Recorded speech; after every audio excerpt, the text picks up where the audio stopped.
मैंने राजीव को सीता की अलमनाक मौत के बारे में बता दिया, लेकिन किसी और को इसकी हवा तक लगने नहीं दी। 2 दिन में मैंने राजेंद्र नाथ के बारे में अंदाज़ा लगा लिया था कि वो इस इलाके का एक बड़ा ज़िम्मेदार है। पाकिस्तान की सरहद यहाँ से दूर नहीं थी। वो स्मगलर नहीं था, लेकिन स्मगलरों से उसके ताल्लुकात ज़रूर थे और मैंने उसकी बातों से अंदाज़ा लगा लिया था कि वो हमें सरहद पार करवा सकता है। और फिर तीसरे रोज़ मैंने राजेंद्र नाथ से ये बात कह दी। इसके साथ ही मैंने सोने की एक और मूर्ति उसके हाथ में थमा दी। ये तोहफ़ा मेरी तरफ से। राजेंद्र नाथ की आंखों में एक बार फिर चमक उभर आई, लेकिन मुझे अपने मकसद में नाकामी नहीं हुई। मज़ीद एक दिन गुजारने के बाद राजीव शोभा को लेकर जोधपुर रवाना हो गया, जहाँ उसके कुछ रिश्तेदार क़याम पज़ीर थे। मैंने सोने की 2 मूर्तियाँ उसे भी थमा दी कि उन्हें बेचकर कोई छोटा-मोटा कारोबार शुरू कर ले। कल्पना मेरे साथ जाने पर बज़िद थी। उसके माँ-बाप ख़त्म हो चुके थे। भारत में उसका कोई करीबी अजीज़ भी मौजूद नहीं था। उसने अपनी किस्मत को मेरे साथ ही वाबस्ता कर लिया था।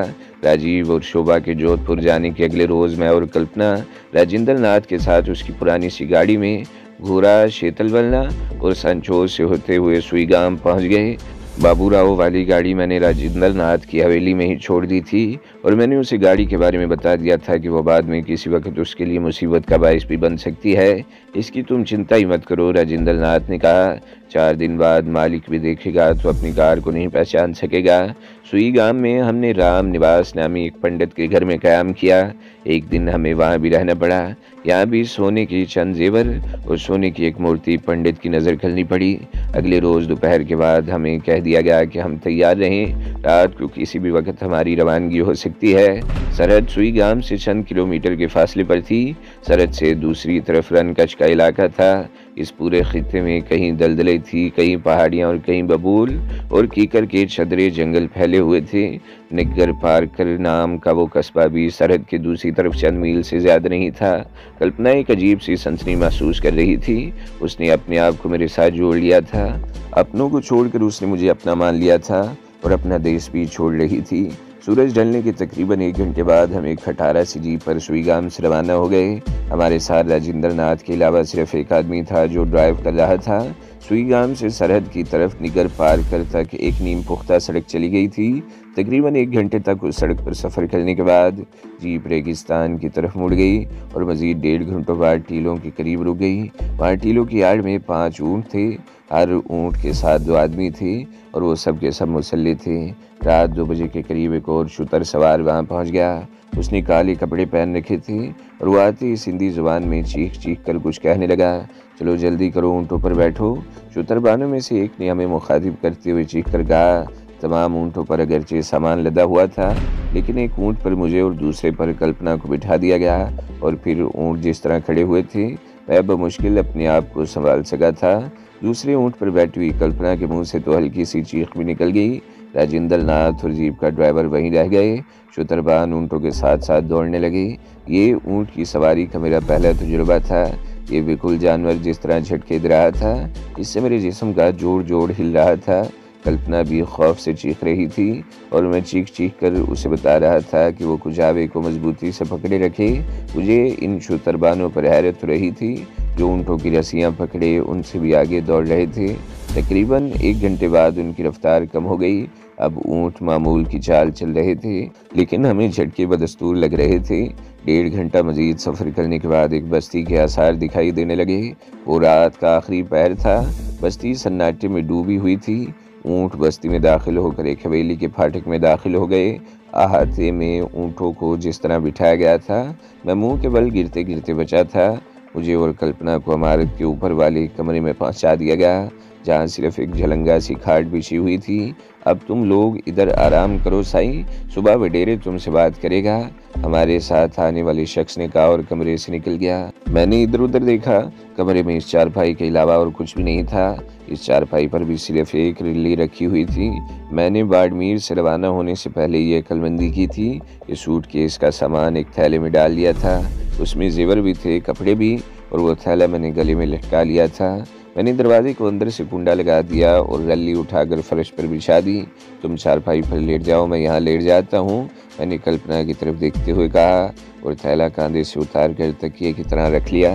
कमरे में मध्यम रोशनी का बल्ब जल रहा था। जिसे बुझाना मैंने ज़रूरी नहीं समझा था। रात भर जागने और इस सफ़र ने बुरी तरह थका दिया था। कल्पना चारपाई पर लेट गई। मैंने भी डल्ली पर दराज होते ही आंखें बंद कर लीं।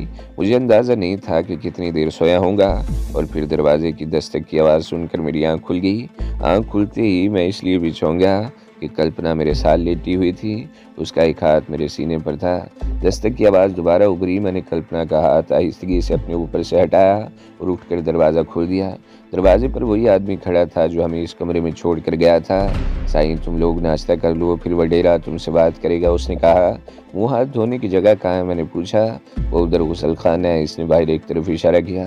ठीक है, हम थोड़ी देर में तैयार हो जाते हैं, मैंने कहा। मैंने दरवाज़ा भीड़ दिया और कल्पना को जगा दिया। 1 घंटे बाद हम उस शख्स के सामने मौजूद थे जिसे वडेरा कहा गया था। वो लंबे कद का एक भारी भरकम आदमी था। टूथब्रश टाइप की भारी मूंछें, सफ़ेद उजले कपड़े, कंधे पर फैली हुई अजरक और पैरों में तिल्ले के खुस्से। इसने सरसरी अंदाज में मेरी तरफ देखा और फिर कल्पना पर नज़र जमा दी। मैंने खास कर उसे अपनी तरफ मुतवज्जा किया। तुम लोग कहाँ जाना चाहते हो साईं, उसने मेरी तरफ देखते हुए कहा। कराची, मैंने मुख्तसर जवाब दिया। अगर तुम लोग बस पर सफ़र करोगे तो पुलिस जगह जगह तंग करेगी, और फिर तुम्हारे साथ ये छोकरी भी तो है ना, उसने कहते हुए कल्पना की तरफ देखा। मैं 1 घंटे बाद कराची जा रहा हूँ, तुम लोग चाहो तो मेरे साथ चले चलो। बेहतर है जी, लेकिन मैं कहते कहते रुक गया। लेकिन क्या, उसने सवालिया निगाहों से मेरी तरफ देखा। हमारे पास रोकड़ा नहीं है जी, अगर आप ये बिकवा दें तो हमारे बहुत से मसले हल हो जाएंगे। मैंने जेब से सोने की एक चैन निकाल कर उसकी तरफ बढ़ा दी। वो चलने में चैन को देखता रहा, उसे अंगूठे के नाखून पर रगड़ता। खाली सोने की है जी, इसमें ज़रा भी खोट नहीं है, मैंने कहा। मैंने देख लिया है, क्या लोगे, उसने पूछा। जो मुनासिब हो, मैंने जवाब दिया। इसने एक बार फिर चैन को उलट पलट कर देखा, फिर जेब से 3000 रुपये निकाल कर मेरी तरफ बढ़ा दिए। मैंने खामोशी से वो रकम ले ली। मुझे पाकिस्तानी करेंसी की ज़रूरत थी, इसलिए मैंने कोई भाव ताव नहीं किया। हालांकि मेरे हिसाब से वो चैन 8000 से कम नहीं थी। तुम लोग नाश्ता वगैरह कर लो, हम 1 घंटे बाद यहाँ से चलेंगे, वडेरे ने कहा और अपने एक मुलाजिम को इशारा किया। वो मुलाजिम हमें एक और कमरे में ले गया। यहाँ फर्श पर कालीन बिछा हुआ था। वो हमें बिठाकर बाहर चला गया। तकरीबन 15 मिनट बाद मैं और कल्पना नाश्ता कर रहे थे। उस वक्त सुबह के 8 बजे हुए थे। 9 बजे के करीब हम कराची के लिए रवाना हो गए। बाजारों बड़ी शानदार और एयर कंडीशन थी। ड्राइवर के साथ वाली सीट पर एक गनमैन बैठा हुआ था।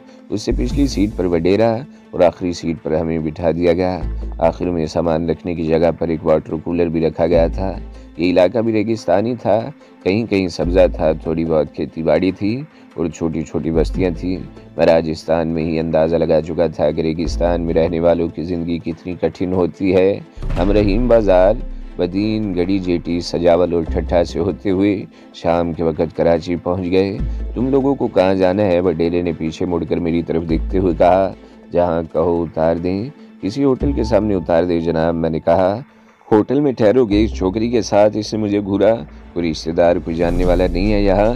नहीं जनाब, हम पहली मर्तबा यहाँ आए हैं, या हम किसी को नहीं जानते, ना कोई हमें जानता है, मैंने जवाब दिया। कराची बड़ा जालिम शहर है, वडेरे ने कहा। तुम अकेले होते तो मुझे परवाह न होती, लेकिन इस छोकरी के साथ मैं तुम्हें किसी होटल में नहीं रहने दूंगा। तो फिर हम क्या करें? मैंने उलझी हुई नज़रों से इसकी तरफ देखा।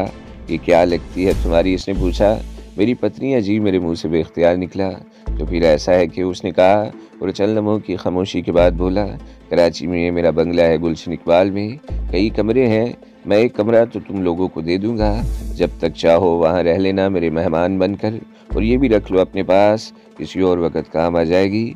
उसने जेब से चैन निकाल कर मेरी तरफ बढ़ा दी। नहीं जनाब, ये मैं आपके हाथ भेज चुका हूँ, अगर आप इसे वापस करेंगे तो आपको अपने पैसे भी वापस लेने होंगे, मैंने कहा। अच्छा भाई, वो गहरा सांस लेते हुए बोला। चैन उसने दोबारा जेब में रख ली। तुम तो नाराज़ होने लगी। हमारा मेहमान बनना भी मंजूर है या नहीं? जब तक कोई बंदोबस्त नहीं हो जाता, आपकी मेहमान नवाजी और मेहरबानियों से लुत्फ़अंदोज़ होते रहेंगे, मैंने जवाब दिया। पिछली रात से अब तक वडेरे ने हमारे बारे में कुछ नहीं पूछा था, और अब वो हमारे बारे में सब कुछ जान लेना चाहता था, और मैंने बिला तकल्लुफ़ इसे सब कुछ बता दिया। अब मैं पाकिस्तान में था और मेरे दिल में कोई खौफ नहीं रहा था। ओ मेरी दास्तान सुनकर वो उछल पड़ा। तुम तो हीरो हो, हीरो।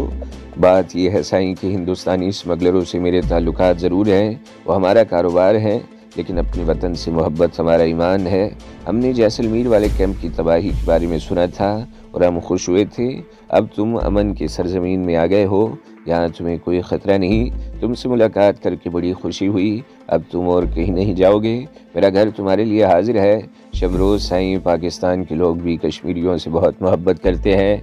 कराची वालों को जब पता चलेगा कि तुम कौन हो तो वो तुम्हारे जुलूस निकालेंगे, तुम्हें कांधों पर उठा लेंगे। 1-2 रोज़ आराम कर लो साईं, फिर देखना मैं तुम्हारे कितने जुलूस निकालता हूँ। वडेरा नवाज़ी शली इस तरह खुश हो रहा था जैसे इसे बहुत बड़ी दौलत मिल गई हो। इसके बाद तो वो मेरे बारे में बातें करता रहा और फिर इसने वो सवाल भी कर डाला जिसके बारे में मैं बहुत देर से सोच रहा था। शमरोज़ साईं, इस छोकरी से तुम्हारा क्या ताल्लुक़ है? इसने मेरे चेहरे पर नज़र जमाते हुए कहा। अभी थोड़ी देर पहले तुमने कहा था कि ये तुम्हारी पत्नी है, लेकिन अब ये बात साफ हो गई कि ना तो तुम हिंदू हो और ना ही ये तुम्हारी पत्नी हो सकती है। अगर मेरी उलझन दूर कर दो तो। नवाज़ी शली साहब, मैंने गहरा सांस लेते हुए कहा, हिंदुओं में सीता जैसी लड़की भी थी जिसने मेरी खातिर अपनी जान दे दी, और ये कल्पना भी है जो मेरी खातिर अपना सब कुछ छोड़ आई है। हमने एक दूसरे को अपनाने का फैसला कर लिया है। ओ वडेरा, नवाज़ी शली की होंठों पर मुस्कुराहट आ गई। तो फिर यूँ कहो ना कि ये लड़की हमारी बेटी हुई और इसका नाम कल्पना नहीं जुलेखा है। इसने पीछे झुककर कल्पना के सर पर हाथ फेरा और फिर वही चेन जेब से निकाल कर कल्पना के हाथ में दे दी। जुलेखा बेटी, इस वक्त तो मेरी तरफ से ये सलामी समझकर कबूल कर लो, बाकी बाद में देखा जाएगा। कल्पना ने मेरी तरफ देखा, उसका चेहरा शर्म से सुर्ख हो रहा था। ले लो भाई, मैंने गहरा सांस लेते हुए कहा। इन्हें ये जंजीर वापस करना थी सो कर दी। वडेरा नवाज़ी शली ने हल्का सा कहका लगाया। बजारों मुख्तलिफ सड़कों पर होती हुई गुलशन इकबाल के ब्लॉक 6 में दाखिल होकर एक बंगले के गेट के सामने पहुँच कर रुक गई। हॉर्न बजाने पर एक अधेड़ उम्र आदमी ने गेट खोल दिया और पजारो अंदर दाखिल होकर बरामदे के सामने रुक गई। ये खासा बड़ा बंगला था, वसी और बहुत खूबसूरत लॉन था। कोठी 2 मंजिला थी। ऊपर जाने के लिए अंदर ही से जीना था। उस बूढ़े मुलाजिम का नाम आचर था। यहाँ उसके साथ उसकी बीवी हुजूरी भी थी। आचर को मालूम था कि वडेरा नवाज़ी शली आ जाने वाला है। उसने खाना तैयार कर रखा था। बंगले में फर्नीचर भी बहुत शानदार था। वडेरा नवाज़ी शली कल्पना का हाथ पकड़कर एक कमरे में ले गया। मैं भी उसके साथ ही था। कमरे में लंबे चौड़े वार्डरोब और दूसरी चीज़ों को देखकर अंदाज़ा लगाया जा सकता था कि ये किसी खातून का कमरा था। वार्डरोब में हैंगरों पर बड़े शानदार जनाना मलबूसात टंगे हुए थे। बेटी जुलेखा, ये कमरा और इसकी हर चीज़ आज से तुम्हारी है। ये वार्डरोब है और वो बाथरूम का दरवाज़ा, जो लिबास तुम्हें पसंद हो नहा कर पहन लो।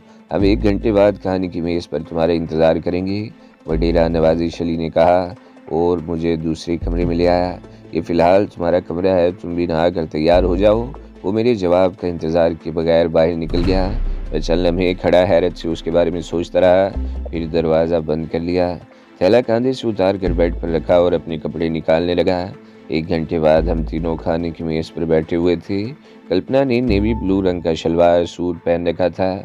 उस रंग का दुपट्टा भी गले की जीनत बना हुआ था। इस लिबास में वो बेहद हसीन लग रही थी। खाने के दौरान ज़्यादातर खामोशी रही। ताहम वडेरा नवाज़ी शली बार बार कल्पना की तरफ देख रहा था और हर बार कोई ना कोई डिश उठाकर उसके सामने रख देता और बड़े इसरार से उसे हर डिश में से कुछ न कुछ लेने पर मजबूर करता। खाने के बाद हम लाउंज में बैठ गए। चाय के दौरान बातें करने लगे। वडेरा कल्पना को जुलेखा कहकर ही मुखातिब कर रहा था और बिलाखिर जब मैंने उस नाम के हवाले से एक सवाल किया तो वो गया फट पड़ा। ये इंकशाफ मेरे लिए बड़ा दिलचस्प हुआ कि जुलेखा उसकी बेटी का नाम था, जो कराची के एक कॉलेज में ज़ेर तालीम थी और 1 साल पहले इस शहर में कार के एक हादसे में जान बहक हो गई। अब बात मेरी समझ में आ गई कि वो कल्पना को बार बार इस तरह क्यों देख रहा था। उसे कल्पना में अपनी जुलेखा की झलक नजर आई थी और वो कमरा भी जुलेखा का था, जिसकी हर चीज़ उसने कल्पना के हवाले कर दी थी। मैंने अपनी हवेली में कल्पना को देखते ही फैसला कर लिया था कि तुम लोगों को अपनी गाड़ी पर कराची लेकर जाऊंगा और तुम्हारा घर देख लूँगा और बाद में किसी न किसी बहाने तुम लोगों से रब्ता रखूँगा, वडेरा नवाज़ी शली कह रहा था। लेकिन रास्ते में तुमने जो इंकशाफ किए, इससे मुझे अपने दिल की बात कहने का मौका मिल गया।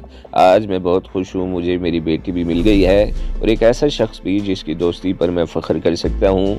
हम अपनी खुशकिस्मती समझते हैं कि पाकिस्तान की सरजमीन पर कदम रखते ही हमें आप जैसा मुरब्बी मिल गया। मैंने कहा। हम रात के तकरीबन 2 बजे तक बातें करते रहे और फिर अपनी अपनी कमरों में चले गए। बिस्तर पर लेटते ही मैं सो गया। और सुबह 10 बजे से पहले मेरी आंख नहीं खुल सकी। कल्पना भी अपने कमरे में सो रही थी और वडेरा नवाजी शली कहीं जा चुका था। हमने नाश्ता किया और वडेरा 12 बजे के करीब वापस आया और फिर उसका ज़्यादा वक्त मुख्तलिफ लोगों से टेलीफोन पर बातें करते गुजरा। 4 बजे के करीब कुछ लोग आ गए जिन्होंने कुछ ऐसी तैयारियां शुरू कर दी जिससे अंदाज़ा लगाया जा सकता था जैसे कोई दावत होने वाली हो। लॉन के आधे हिस्से में एक तरफ मुख्तसर सा स्टेज बना दिया गया जिसके सामने कई कुर्सियां कतार दर कतार रख दी गईं, जबकि लॉन के बाकी हिस्से में मेज़ें लगा दी गई, उन पर क्रॉकरी सजा दी गई। रोशनी का भी माकूल इंतज़ाम किया जा रहा था। 6:30 बजे मेहमान आना शुरू हो गए। वडेरा नवाजी शली ने मुझे और कल्पना को एक कमरे तक महदूद कर दिया और ख़ुद बाहर जाकर मेहमानों का इस्तकबाल करने लगा। और फिर जब 7 बजे के करीब वो हम दोनों को बाहर लेकर आया तो मेरी आंखों में वहशत सी भर गई। लॉन में दर्जनों प्रेस रिपोर्टर्स मौजूद थे, कई फोटोग्राफर्स थे और निसफ दर्जन से ज़्यादा टीवी कैमरे मुख्तलिफ जगहों पर लगे हुए थे। रिपोर्टरों और फोटोग्राफर्स में मुकामी भी थे और गैर मुल्की भी। हम जैसे ही बरामदे में निकले कैमरों की फ्लैश लाइट्स चमकने लगी और टीवी कैमरों के रुख हमारी तरफ हो गए। मैं और कल्पना बुरी तरह बदहवास हो गए। वडेरा नवाजी शली हमें स्टेज पर ले आया जहाँ 3 कुर्सियाँ रखी हुई थीं। 2 कुर्सियों पर हम बैठे थे और तीसरी कुर्सी पर वडेरा बराजमान हो गया। काफ़ी देर तक कैमरों की फ्लैश लाइट्स बिजली के कोंदों की तरह चमकती रही और फिर वडेरा नवाजी शली उन सब लोगों से मेरा तारुफ कराने लगा। मैंने उसे जो कुछ अपने बारे में बताया था वो इसने रिपोर्टरों को बता दिया और फिर रिपोर्टर्स मुझसे सवालात करने लगे। बाज़ गैर मुल्की रिपोर्टर्स मुझसे तारीख़ों के हवाले देकर कश्मीर के उन वाक़यात के बारे में पूछते रहे जो मेरे नाम से मंसूब थे। मैं उन्हें तफसील से सब कुछ बताता रहा। सीता के बारे में भी कई सवालात किए गए। मैंने उन सवालों के जवाब भी बड़े इत्मीनान बख्श तरीके से दिए। जैसलमेर कैंप की तबाही के बारे में बहुत से सवालात किए गए और मैं उनके जवाबात भी देता रहा। 1 घंटे बाद ये सिलसिला ख़त्म हो गया। टीवी चैनल्स के नुमाइंदे तो फ़ौरन ही भाग खड़े हुए। अखबारात के रिपोर्टर्स मेज़ों के गिर्द खड़े नावनोशी के दौरान भी मुझसे और कल्पना से मुख्तलिफ सवालात करते रहे। 9 बजे हम लाउंज में टीवी के सामने बैठे और फिर खबरनामे में टीवी स्क्रीन पर अपने आप को देखकर मैं उछल पड़ा। कश्मीर के हवाले से वज़ीर आज़म के एक बयान के बाद हमारी इस प्रेस कॉन्फ्रेंस की कार्रवाई नशर की जा रही थी। वडेरा नवाजी शली चैनल तब्दील करता रहा। हर चैनल की न्यूज़ बुलेटिन में मेरी इस प्रेस कॉन्फ्रेंस को सबसे ज़्यादा अहमियत दी जा रही थी। मुझे अपनी आंखों पर यकीन नहीं आ रहा था। मैं सोच भी नहीं सकता था कि मेरी शख्सियत इस कदर अहम होगी, लेकिन वो हकीकत मेरे सामने थी जिसे झुटलाया नहीं जा सकता था। वडेरा नवाजी शली इस वक्त घर पर मौजूद नहीं था। कल्पना सोफे पर मेरे साथ जुड़कर बैठी हुई थी। अपने आप को टीवी पर देखकर उसके चेहरे पर भी सनसनी के तासुरात उभर आए। इंटरव्यू के दौरान बाज़ रिपोर्टरों ने उसे चंद सवालात पूछे थे, लेकिन वो ज़्यादातर खामोश ही रही थी। कश्मीर के बारे में वो कुछ नहीं जानती थी। अलबत्ता खुद इसके साथ जो कुछ हुआ था जैसलमेर में उसने रॉ के जुल्म और सितम के जो मुजाहरे देखे थे उनके बारे में इसने बहुत कुछ बताया था। कल्पना ने कभी सोचा भी नहीं था कि ज़िंदगी में कभी इस तरह उसकी पजीराई होगी या इस तरह वो टीवी पर आएगी, और अब वो अपने आप को टीवी की स्क्रीन पर देखकर बहुत खुश हो रही थी। लेकिन मैं इस सूरत हाल से मुतमईन नहीं था। मैं जानता था कि पाकिस्तान में भारतीय इंटेलिजेंस के एजेंट मौजूद हैं। वो मुख्तलिफ शहरों में बम धमाकों तखरीबकारी की दीगर वारदातों के ज़रिए पाकिस्तान में इंतशार फैला रहे हैं। इन भारतीय एजेंटों का ज़्यादा जोर कराची में था, जहाँ आए दिन दहशत गर्दी की वारदातें होती रहती थी। बाज़ एजेंट पकड़े जाते थे और बाज़ इंसानों के इस जंगल में गायब हो जाते थे। मैं टीवी पर आ गया और मुझे तशवीश ये थी कि भारतीय एजेंटों को भी ज़ाहिर है पता चल गया होगा और यकीनन वो खामोश नहीं बैठेंगे। मैंने कल्पना के सामने अपने इन खदशात का इजहार नहीं किया, लेकिन 11 बजे के करीब वडेरा नवाजी शली वापस आ गया तो मैंने उसे अपनी तशवीश से आगाह कर दिया। मैं जानता हूँ सही, वो मुस्कुराते हुए बोला। मुझसे गलती तो हो गई, लेकिन मैंने इसका बंदोबस्त भी कर लिया है। वो क्या? मैंने सवालिया निगाहों से उसकी तरफ देखा। अभी बताऊंगा, थोड़ी देर में पता चल जाएगा, उसने मुस्कुराते हुए कहा। और फिर मुझे पता चल ही गया कि उसने क्या बंदोबस्त किया है। तकरीबन आधे घंटे बाद एक गाड़ी कोठी के सामने आकर रुकी। वडेरा नवाजी शली उठकर गेट से बाहर चला गया और मैं भी बरामदे में आकर खड़ा हो गया। वो सिक्योरिटी गार्ड्स की वर्दी में मलबूस 4 लंबे तड़ंगे आदमी थे। वो किसी सिक्योरिटी एजेंसी से आए थे। चारों के होलिस्टर्स में पिस्तौल नजर आ रहे थे। उनके साथ पांचवा आदमी सादा लिबास में था। वो शायद इस सिक्योरिटी एजेंसी का कोई ऑफिसर था। उसने घूम फिर कर कोठी का जायजा लिया और उन चारों गार्ड्स को इस तरह मुतय्यन कर दिया कि उनकी नज़रों में आए बगैर कोई गैर मुतल्लक शख्स कोठी के करीब नहीं फटक सकता था। उनमें से दो की ड्यूटी तो कोठी के मरकजी गेट पर लगा दी गई, एक को ऊपर की मंजिल पर सामने के रुख पर तैनात कर दिया गया और एक की ड्यूटी कोठी के पिछले हिस्से पर लगा दी गई थी ताकि पिछली गली पर भी निगाह रखी जा सके। तो दोस्तों, अगली किस्त सुनने के लिए हमारे चैनल को ज़रूर सब्सक्राइब करें, वीडियो को लाइक करें और बेल के आइकन पर भी क्लिक कर दें ताकि हर जो आने वाली वीडियोज़ हैं वो आपको सबसे पहले मिलती रहें।